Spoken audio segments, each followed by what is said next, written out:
এই ভিডিওতে দেওয়া সমস্ত রকমের তথ্য একটি শিক্ষামূলক কোর্সের জন্য। কোনো রকম বাড়িতে চিকিৎসা করার পরামর্শ দেয় না এই ভিডিও। কোনো রকম বাড়িতে চিকিৎসা করার আগে আপনার ডাক্তারের পরামর্শ অবশ্যই নিন, কেননা ডাক্তারের পরামর্শ না নিয়ে চিকিৎসা করলে এটি জীবন হুমকির সমস্যা হতে পারে। ধন্যবাদ টিম এনটি মেডিটিউব বাংলা। নমস্কার বন্ধুরা, মেডিটিউব বাংলাতে আরও একবার আপনাদের স্বাগতম জানাই। আজ কথা বলবো এমন একটি ট্যাবলেটের সম্বন্ধে যেটি নেওয়ার পরে অনেকগুলো প্রবলেম একসাথে সলভ হয়ে যায়।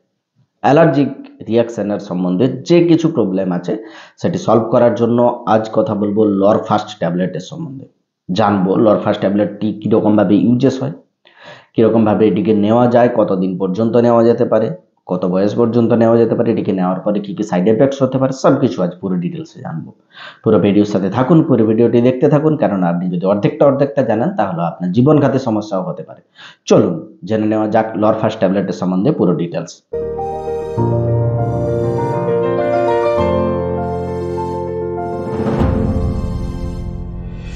লরফাস্ট ট্যাবলেট, যেটিকে কাডিলা ফার্মাসিউটিক্যাল কোম্পানির সাহায্যে মার্কেটে আনা হয়েছে, এটি একটি ব্র্যান্ড নেম। এর ভেতরে যে মেডিসিনটি মানে কন্টেন্টসটি মেশানো হয়েছে হচ্ছে লরাটিডিন। লরাটিডিন 10 মিলিগ্রামের স্ট্রেন্থে প্রত্যেক ট্যাবলেটে আপনি পেয়ে যাবেন 10 মিলিগ্রাম লরাটিডিন লরফাস্ট ট্যাবলেটের ভেতরে। এই যে লরাটিডিন ট্যাবলেটটি, এটি একটি অ্যান্টিহিস্টামিন ট্যাবলেট, মানে হিস্টামিন লেভেলকে কম করার জন্য যে ট্যাবলেটটি ব্যবহার হয় সেটি হচ্ছে অ্যান্টিহিস্টামিন ট্যাবলেট। হিস্টামিন লেভেল যখন বেড়ে যায় তখন শরীরে হাঁচি, সর্দি, স্কিন র্যাশেস এরকম প্রচুর পরিমাণ সমস্যা হতে থাকে। এটিকে কন্ট্রোল করার জন্য এই ট্যাবলেটটি মানে লরফাস্ট ট্যাবলেটটি প্রচুর পরিমাণে ইউজেস করা হয়। লরফাস্ট ছাড়া আরও অনেক ব্র্যান্ড নেম মার্কেটে পাওয়া যেতে পারে, সেটি যেমন লরাটিডিন তার মধ্যে আছে। আমি স্ক্রিনে দিচ্ছি, আপনি দেখে নিতে পারেন কোন কোন ট্যাবলেট পাওয়া যেতে পারে। যে কোনো ব্র্যান্ড আপনি সস্তা পাবেন, সহজে পাবেন, আপনি নিতে পারেন, সবার কাজ একই হবে। বন্ধুরা, এই যে ট্যাবলেটটি, এটিকে সর্দি কাশিকে ঠিক করার জন্য ইউজেস করা হয়, স্কিনের অ্যালার্জিক রিয়াকশানকে দূর করার জন্য ইউজেস করা হয়।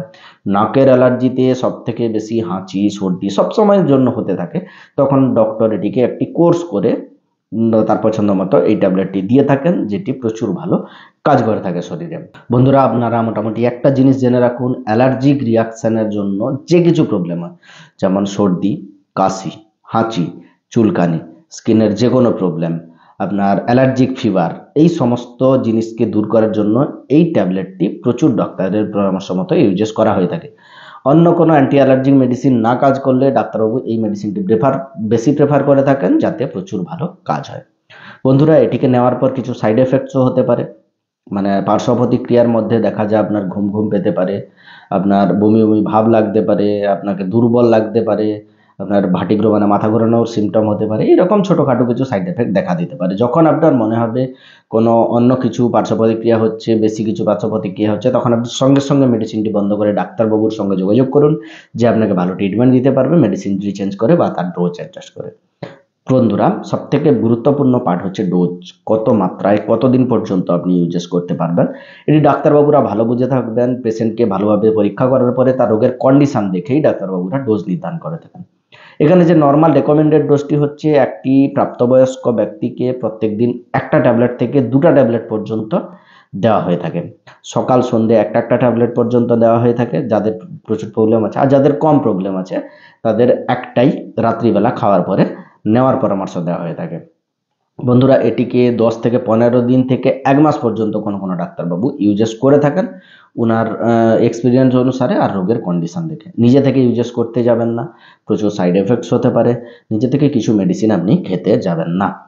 এটিকে প্রেগন্যান্সিতে ইউজেস করার আগে ডাক্তারবাবুর পরামর্শ নিন। 10 বছরের নিচে বাচ্চাকে এটি দিতে যাবেন না, প্রচুর সাইড এফেক্ট বেশি হতে পারে। আর অ্যালকোহলের সাথে এই মেডিসিনটি নেওয়া যাবে না। আর সবাইকে ডাক্তারবাবু ওনার পরামর্শ মতো ওষুধটি দিতে পারেন, নিজে থেকে নিতে যাবেন না। কোনো মেডিসিন নেওয়ার আগে অবশ্যই আপনি ডাক্তারের পরামর্শ নিন। আজকের মতো এতটুকু ইনফরমেশন দেওয়ার ছিল। যদি ভিডিওটি ভালো লাগে থাকে লাইক করুন, আমার চ্যানেলটিকে সাবস্ক্রাইব করে রাখুন আগে এরকমভাবে মেডিকেল রিলেটেড ভিডিও পাওয়ার জন্য। দেখা হবে পরের ভিডিওতে, ততক্ষণের জন্য ভালো থাকুন, সুরক্ষিত থাকুন। ধন্যবাদ।